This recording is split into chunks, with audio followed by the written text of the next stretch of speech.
Hello and thanks for stopping by. This is Arkanoid 2, Revenge of Dough for the Famicom, released by Taito in 1988. This is a port of an arcade game of the same name, and this particular version only released in the Famicom and not the NES.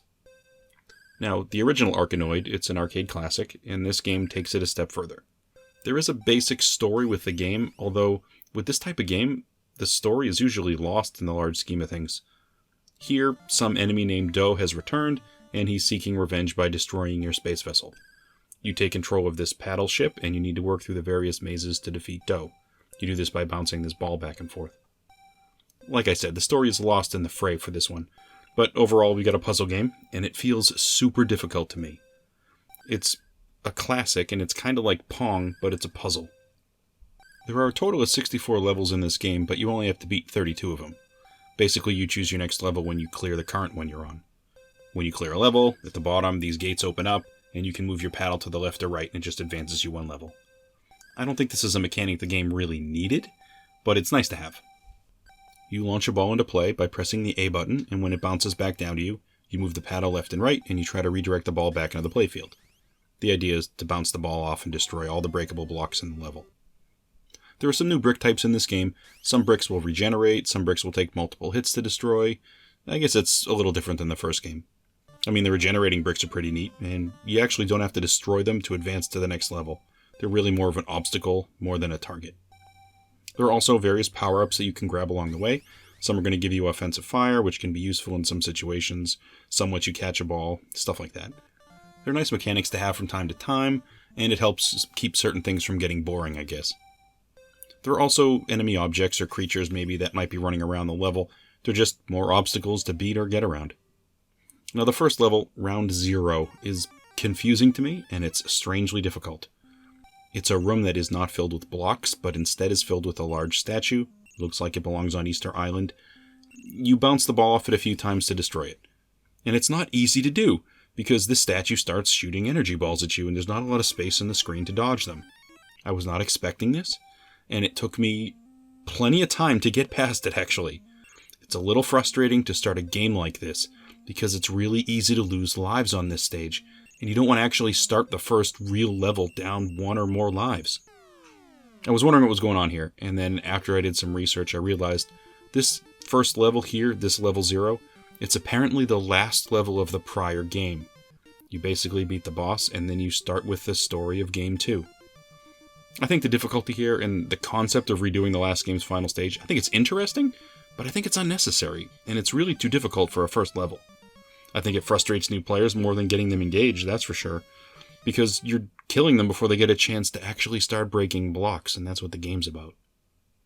After you pass this level 0 and get to the actual first level, though, the game gets into more standard Arkanoid gameplay. There are a lot of levels to get through on this one, of course. You need to beat 32 levels in total, but my difficulty is getting past this first stage. This does not bode well for me getting very far in this game. The one thing the game does have that's pretty amazing, though, it has a level editor, and it's in English. I was blown away from the fact that I could not only play Arkanoid 2, which I'm terrible at, but I can make my own levels as well. How great a function is that for an NES game? You start with a blank screen, and you place the blocks in any arrangement you want. Building your own levels. I was certainly not expecting this. Now, you can play one player here, or you can play 2 players alternating, or 2 players head-to-head, which is a little like Pong with extra steps, I guess. You can play head-to-head against the computer also. It's definitely more variety than I was expecting in this particular game. The gameplay is okay, but it's difficult. I mean, it's just flat-out tough. The ball seems to move a little too fast for me, and you have so few lives to start this game, it becomes a really rough outing. You can see from my footage, I do not have skill in this game. To get footage for some of these levels, I actually had to use a cheat to advance a couple of levels. If you hold down the start button and A as a level begins, you're going to forward to the next level. If you want to see other levels, you can do that, or you can always just not start the game and wait. The computer will eventually go into demo footage and you get to see some of the different levels. That's kind of the strength of this game, is to experience the different levels.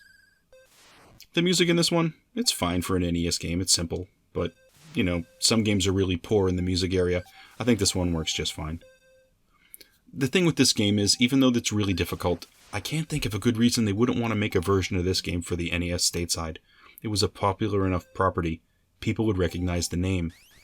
I mean, at least after they fixed Level 0. I would have suggested they fix Level 0, maybe eliminate it altogether, and then port it over. Just too hard to start the game that way.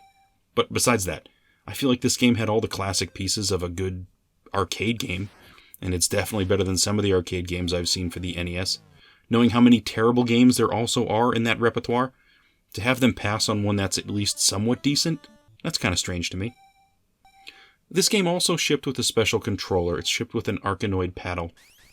I don't have this paddle for the Famicom, but I am considering it. I don't know. Right now they're commanding a really solid fee online, unfortunately, and I really don't know if it's going to improve the overall appeal of this game. It might. I mean, overall, it's just Arkanoid. It's a classic arcade-style game, and it's ready to eat quarters. I do think it would be more captivating if you had more lives, or if they slowed the game down just a little. But the fact that they built in so many cheats into this game, it tells me that somewhere someone realized that they had to do this because they made things too tough. They really didn't want to just make people overly frustrated. There's a whole bunch online you can go review.